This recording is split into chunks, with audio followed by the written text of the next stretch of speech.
ಬರೀ 20,000 ಕೊಟ್ರೆ ಸಾಕು ಇಷ್ಟು ಐಟಮ್ ನಿಮಗೆ ಕೊಡ್ತಾರೆ. ಇಷ್ಟು ಅಂದ್ರೆ ಎಷ್ಟು? 14 ಐಟಮ್. ಯೆಲ್ಲೋ ಬೋರ್ಡ್ ಇರ್ಲಿ, ವೈಟ್ ಬೋರ್ಡ್ ಇರ್ಲಿ, ಎಲ್ರಿಗೂ 20,000.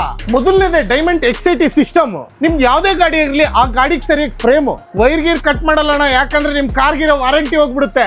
Coupler to coupler installation. ಮೂರನೇ ಐಟಮ್ ಡ್ಯಾಶ್ ಕ್ಯಾಮ್ರಾ ಸಿಗ್ತಾ ಇದೆ, ಫ್ರಂಟ್ ಫುಲ್ ರೆಕಾರ್ಡ್ ಆಗುತ್ತೆ. ಗಾಡಿ ರಿವರ್ಸ್ ತೆಗಿತಿರ್ಬೇಕಾದ್ರೆ ಇಂಗ್ಲೂದೆಲ್ಲ ನಿಮ್ ಮ್ಯೂಸಿಕ್ ಸಿಸ್ಟಮ್ ಅಲ್ಲಿ ಕಾಣ್ಬೇಕು ತಾನೆ, ಅದಕ್ಕಂತಾನೆ HD ಕ್ವಾಲಿಟಿ ಇರೋ ರಿವರ್ಸ್ ಕ್ಯಾಮ್ರಾ ಕೊಡ್ತಾ ಇದೀವಿ. 4ನೇ ಐಟಮ್. ನೆಕ್ಸ್ಟ್ ಐಟಮ್ 4 ಡೋರ್ಗೂ ಸ್ಪೀಕರ್ಸ್. ಸ್ಪೀಕರ್ ಅಲ್ಲಿ ನಿಮಗೆ ಬಿಟ್ಟಿದ್ದು ಚಾಯ್ಸ್, ಯಾವ್ದು ಬೇಕಾದ್ರೂ ತಗೊಳ್ಳಿ. ಸೋನಿನಾದ್ರೂ ತಗೊಳ್ಳಿ, ಪಾನಿಯರ್ ಆದ್ರೂ ತಗೊಳ್ಳಿ, JBL ಆದ್ರೂ ತಗೊಳ್ಳಿ, ಇನ್ಫಿನಿಟಿನಾದ್ರೂ ತಗೊಳ್ಳಿ, ಯಾವ್ದು ಬೇಕಾದ್ರೂ ಸೆಲೆಕ್ಷನ್. ಒಂದು ನಿಮಗೆ ಬಿಟ್ಟಿದ್ದು. ನೆಕ್ಸ್ಟ್ ಐಟಮ್ ನಪ್ಪ ಸೀಟ್ ಕವರ್, ಡಬಲ್ ಸ್ಟಿಚ್ ಅಲ್ಲಿ ಮಾಡಿದ್ದಾರೆ, ಡಬಲ್ ಫಾರ್ಮಿಂಗ್ ಅಲ್ಲಿ ಮಾಡಿದ್ದಾರೆ. ನೆಕ್ಸ್ಟ್ ಐಟಮ್ ಕಾರ್ಗೆ ಫುಲ್ ಫ್ಲೋರಿಂಗ್ ಮ್ಯಾಟ್ ಎಲ್ಲ ಬಿಚ್ಚಿ ನೀಟಾಗಿ ಹಾಕೊಡ್ತಾರೆ. Next item 4 piece mat. Next steering cover ನಿಮ್ಗೆ ಯಾವ ಕಲರ್ ಬೇಕೋ ಆ ಕಲರ್ ಹಾಕೊಡ್ತಾರೆ. ಜೊತೆಗೆ RTO ಅಪ್ರೂವ್ಡ್ ಸನ್ ಫಿಲ್ಮ್ ಕೂಡ.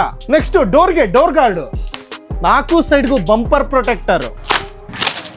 ಸೀಟ್ ಒರೆಸ್ತೀರಾ, ಡ್ಯಾಶ್ ಬೋರ್ಡ್ ಒರೆಸ್ತೀರಾ, micro fibre cloth completely free. Bonus item ನಿಮ್ ಕಾರ್ಗೆ ನೆಕ್ ಪಿಲ್ಲೋ ಕಂಪ್ಲೀಟ್ಲಿ ಫ್ರೀ. ಬರೀ 20,000ಕ್ಕೆ ಇಷ್ಟು ಐಟಮ್ ಯಾರು ಕೊಡ್ತಾರೆ ಹೇಳಿ? JC ಒಳಗೆ ಬಂದ್ರೆ ಅಲ್ಲಿ ಹೋಗ್ಬೇಡಿ, ಬನ್ನಿ ನಮ್ ನ್ಯೂ ಕಾರ್ ಡಿಸೈನರ್ಗೆ.